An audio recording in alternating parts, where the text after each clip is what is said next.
Binge Audio présente. On parle beaucoup de protection animale. Est-ce qu'on peut encore agir aujourd'hui ? Je pense qu'il est temps d'agir parce que si les hommes continuent à martyriser comme ça les animaux, d'abord je trouve que c'est ignoble, complètement en dehors du fait qu'un homme ne devrait pas se permettre de faire ça. C'est pas parce qu'un animal ne peut pas lui répondre, ne peut pas écrire et se plaindre, qu'on a le droit de faire ce qu'on fait. Salut, c'est Thomas Rozek. Combien de temps faudra-t-il à la politique traditionnelle pour reprendre le dessus sur la pandémie et ses conséquences ? Sans doute assez peu de temps, si on en croit la mise sur les rails de plus en plus rapide de la campagne pour l'élection présidentielle de l'an prochain. D'ailleurs, avant même cette échéance encore un peu lointaine, une autre plus proche nous a rappelé l'existence de la bonne vieille science politicienne. Ce sont les régionales, prévues pour le mois de juin, responsables de bien des tractations au sein de la grande famille de la droite. Investiture, composition de listes, convocation des instances des partis, tout le verbiage habituel de la politique à l'ancienne était sur la table. Nous, ça nous a surtout donné envie de réécouter un épisode qui remonte un peu. C'était en 2019, à l'époque on sortait tout juste des européennes, et l'une des surprises de ce scrutin, c'était la percée du parti animaliste, 2,2% des voix. Un succès qui nous avait intrigués, nous avait donné envie d'en savoir plus sur le parti et ses électeurs. Cette année pour les régionales, il n'y a pas de liste propre, juste des alliances. Ce qui ne nous empêchera pas de réécouter donc cet épisode, et d'ailleurs on va le faire tout de suite. Bienvenue dans Programme B.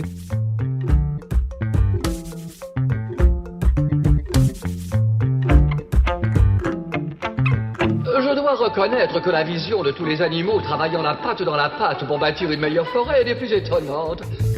Notre première invitée à l'époque, c'était la coprésidente et porte-parole du parti animaliste, Isabelle Dudoué-Berceget, à qui j'avais demandé pour démarrer si elle savait qui étaient celles et ceux qui avaient plébiscité sa formation aux européennes. En fait, c'est vraiment difficile de répondre parce que déjà, on s'aperçoit qu'ils sont autant en rural qu'en ville. Également au niveau de l'âge, alors si on se réfère, nous, à l'âge de nos candidats, on va prendre, donc nos candidats allaient de 19 ans à 73 ans. Toute catégorie sociale, ça allait de la personne en recherche d'emploi à un énarque. Enfin, on a vraiment un panel, on va dire, de représentativité qui est vraiment le reflet de la population française. Et en fait, c'est très clairement une large population. Alors bien sûr, on va retrouver éventuellement des personnes végétariennes ou véganes, mais on va retrouver également les personnes qui ne le sont pas, mais qui sont encore une fois révoltées par le traitement réservé aux animaux en France. Les scandales se multiplient dans les médias sans cesse, que ce soit dans les élevages, les abattoirs. On peut regarder les personnalités qui nous ont soutenus. Donc, bien sûr, il y avait des universitaires, mais nous avions également des personnes comme Laura Smet, comme Laurent Baffy, Sylvie Rocard, qui était candidate également sur notre liste, donc, qui était l'épouse de Michel Rocard, donc l'ancien Premier ministre. Et on voit bien qu'ils se situent pas au même niveau, en fait, mais tous ont un point commun, c'est l'écœurement des mauvais traitements et des maltraitances purement intentionnelles que l'on afflige en France sans que rien ne bouge. Et je me demande dans quelle mesure le parti que vous représentez bénéficie de la décomposition, on va dire, des structures politiques classiques établies depuis plus de 50 ans, de la destruction progressive des grands partis de droite et des grands partis de gauche. De quelle manière ça a pu jouer en faveur, d'après vous, du score du parti animaliste ? En tout cas, ce qui est certain, c'est que au niveau des abstentionnistes, le score annoncé initialement était de l'ordre de 60% de mémoire pour ces élections. Et surtout, on voit que scrutin après scrutin, quel que soit le type d'élection, le nombre d'abstentionnistes augmente. On a finalement eu 50% d'abstentionnistes, ce qui fait malgré tout 1 sur 2 rester chez lui. Mais ce que l'on sait au niveau du parti animaliste, c'est qu'en fait, on a un certain nombre d'électeurs qui faisaient partie des abstentionnistes. Et ils nous l'ont dit.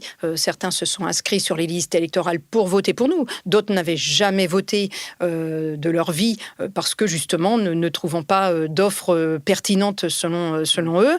Et peut-être aussi, certains se disent, bon, de toute façon, quel que soit le vote, qu'est-ce que ça change au final ? Donc là, au moins, je vais exprimer, que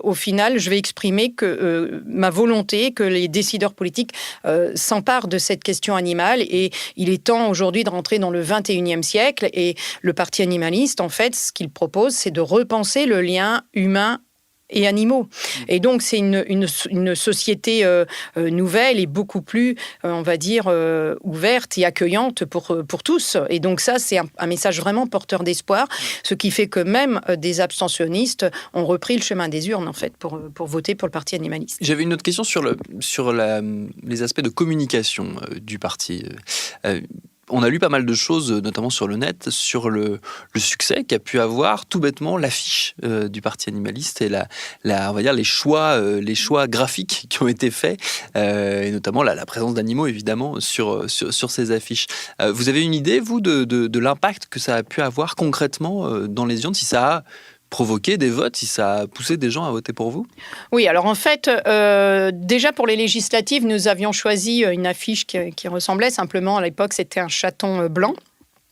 Et plusieurs raisons au fait que l'on choisit un animal. D'abord parce que au niveau du parti animaliste, on considère que la cause que nous portons est plus importante que les candidats qui représentent cette cause. Donc ça, c'est vraiment important. En mettant un animal, immédiatement, on comprend l'enjeu. Par ailleurs, nous avions un besoin impératif de nous faire connaître, puisque, encore une fois, l'absence dans les médias, enfin, dans tous les cas, une présence vraiment faible, fait qu'il nous est vraiment difficile de nous faire connaître, en tous les cas, jusqu'au scrutin. Mais depuis, il y a eu plus de médiatisation, mais les électeurs ne peuvent pas voter pour nous s'ils n'ont pas connaissance de notre existence. Donc, avec une affiche qui interpelle, très voyante, violet, la couleur du parti, mais c'est aussi très visuel, donc ça attire l'œil aussi. Et puis, ce chien qui était le symbole donc, puisqu'il s'agit d'un beagle, donc le symbole des chiens, certes de compagnie, qui peuvent subir des actes de cruauté, mais aussi ce sont des chiens utilisés pour l'expérimentation animale, et ils payent un très gros tribut en termes de souffrance pour l'expérimentation animale. Ce sont aussi des chiens utilisés en meute pour la chasse, qui passent la plus grande majorité de leur vie enfermés dans des petits chenils, donc derrière des grillages. Donc à tous ces niveaux, ce beagle était le symbole. Donc oui, forcément que des électeurs ont voté pour nous par rapport à ce beagle, puisque c'était l'objectif, c'était de nous faire connaître. Et sur cette affiche, on renvoyait à notre programme sur notre site internet qui était mentionné, je me permets de le rappeler, parti-animaliste.fr. Et de fait, les personnes interpellées par cette affiche pouvaient aller vérifier notre programme et à ce moment-là prendre la décision de voter pour nous. Mais vous pensez vraiment qu'ils l'ont fait, ou est-ce qu'ils se sont contentés de se dire tiens, je vais voter pour le chien? Je pose la question très simplement, mais j'avoue que l'idée, moi, m'a traversé l'esprit. En fait, on peut imaginer que une bonne partie ont regardé le programme, mais peut-être aussi certains, peut-être étaient juste indécis, ne savaient pas pour qui voter, mais peut-être aussi ça leur a rappelé, encore une fois, la position de la France vraiment extrêmement en retard par rapport à beaucoup d'autres pays sur la condition animale, et on peut quand même imaginer que des personnes n'ayant pas du tout d'affinité pour la cause animale n'ont peut-être pas, en tous les cas ça ne doit pas être la majorité qui ont voté pour nous dans ce cas-là, donc la plupart du temps certainement ça a quand même rappelé quelque chose aux électeurs. Ce ne serait pas complètement abracadabrant que finalement il l'ait fait en ce sens. Est-ce que c'est réellement porteur d'un projet politique global? C'est-à-dire que là, c'est une question très précise, mais derrière, il y a la nécessité d'un projet politique plus global. Est-ce que le parti animaliste compte s'engager dans cette voie-là derrière, ou se concentrer sur cette question et devenir, on va dire, une proposition, enfin rester une proposition d'appoint politique, pouvant potentiellement après porter des questions auprès d'autres formations qui, elles, seront au pouvoir? L'immense majorité de nos mesures touchent en réalité bien d'autres domaines. Si on prend par exemple la réduction parmi nos objectifs, donc nous fixons l'objectif de réduire la consommation de produits d'origine animale, donc viande, œufs, poissons, lait, de 40% d'ici 2030. Donc si c'était mis en œuvre, eh bien sûr, ça va profiter aux animaux, enfin c'est évident. Mais au-delà des animaux, ça va profiter au climat, et on sait à quel point aujourd'hui c'est un enjeu majeur, puisque la consommation consommation de viande émet plus de gaz à effet de serre anthropique que les transports. Donc là, on est sur des mesures immédiatement applicables sans besoin de finances particulières, contrairement à bien d'autres projets pour le climat. Si on prend aussi les actes de maltraitance qui aujourd'hui peuvent quasiment se faire en toute impunité, eh bien, par exemple, le FBI, maintenant, considère comme un crime le fait d'opérer un acte de maltraitance sur un animal. Et ça a un impact sur la sécurité. Parce qu'en fait, de par ça, donc les personnes donc, étant des criminels sont intégrées dans des fichiers. Pourquoi ? Parce que, notamment, ils ont pu constater que 70% des adultes violents, exerçant des violences sur les humains, en réalité, se sont fait la main sur les animaux, notamment dans leur jeunesse. Donc, nous, quand on dit stop à la maltraitance animale, là encore, on va avoir un moyen d'agir sur la violence envers les humains. Donc, c'est une société vraiment plus pacifique qui s'offre à nous, en fait. Hein. Et ça, c'est vraiment un projet enthousiasmant, on peut dire. Tous les animaux du monde, tous les animaux sont nos amis. Du lion à la colombe, du renard au Wistiti. Histoire d'élargir un peu notre réflexion, nous avions envie d'entendre quelqu'un qui suit de manière globale les différents mouvements liés à la cause animale. Des mouvements plus ou moins radicaux d'ailleurs, puisque c'est une composante importante. La presse se fait régulièrement l'écho d'actions chocs menées par des groupes très remontés. Ça a été le cas encore début mai avec l'agression très commentée d'un boucher bio par des militants antispécistes sur un marché parisien. Ces groupes aux ambitions et moyens d'action plus ou moins violents, Eddy Fougier les scrute de près, il est politologue, il enseigne notamment à Sciences Po à Aix-en-Provence. Et au téléphone, je lui ai demandé comment il analysait le score du parti animaliste. Alors, je pense qu'il y a deux façons d'interpréter ce résultat, les 2,2%, et puis le fait qu'il soit quasiment à parité avec la liste communiste ou la liste UDI. Il y a effectivement cette sensibilité de plus en plus importante des Français vis-à-vis du bien-être animal, des animaux en général. Et puis, sans doute aussi qu'il y a un facteur hors animal, le fait que il y ait une défiance vis-à-vis des principales figures politiques, des principaux mouvements politiques, et que finalement c'est une sorte d'alternative à l'abstention exprimée par certains Français, sans aucun doute.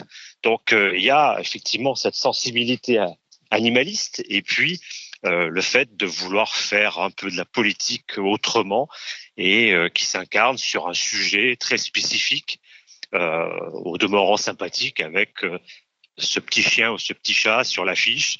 Et on le voit dans les témoignages qui ont pu être faits après l'élection, où des individus ont décidé, même en entrant dans le bureau de vote, de voter pour ce parti différent, je dirais. Est-ce qu'on a une idée de qui sont les électeurs du parti animaliste ? Est-ce qu'on a déjà un petit peu un espèce de portrait qui se dessine de ces électeurs ? Alors, le problème, c'est qu'effectivement, ils sont assez peu nombreux, et surtout qu'on n'a pas anticipé nécessairement la réussite de ce parti.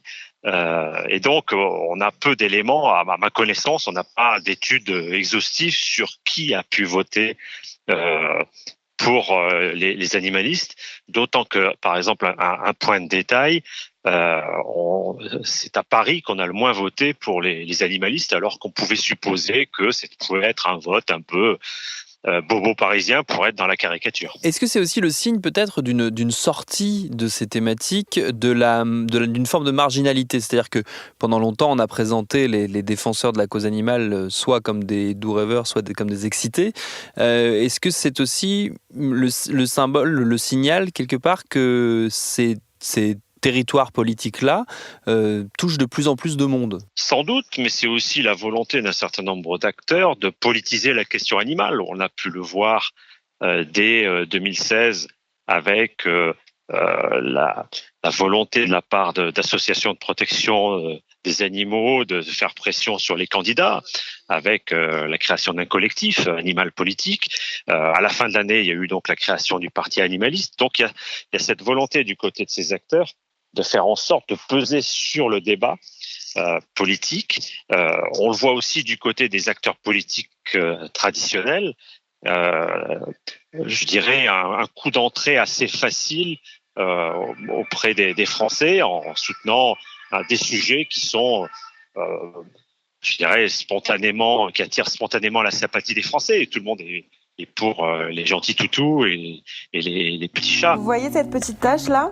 Eh ben c'est Roméo. Roméo, il a 2 mois. C'est un petit bébé chat roux qui est absolument trop craquant quand il fait dodo. Et on le voit bien du côté, par exemple, de Marine Le Pen, la volonté de politiser ces questions.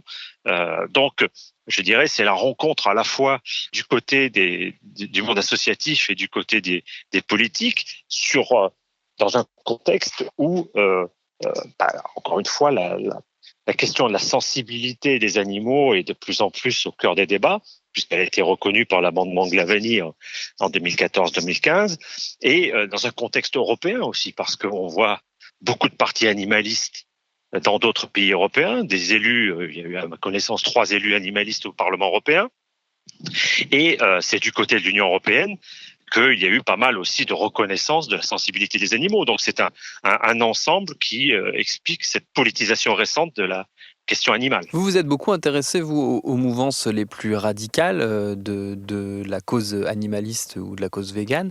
Qu'est-ce qu'ils disent, eux, de cette incarnation politique de ce qui peut être jusqu'ici leur précaré, on va dire ? Ce qu'on peut lire du côté des plus radicaux, effectivement, c'est forme de dédain pour le parti animaliste. Là, il n'y a pas nécessairement... ils font pas nécessairement cause commune avec ce parti.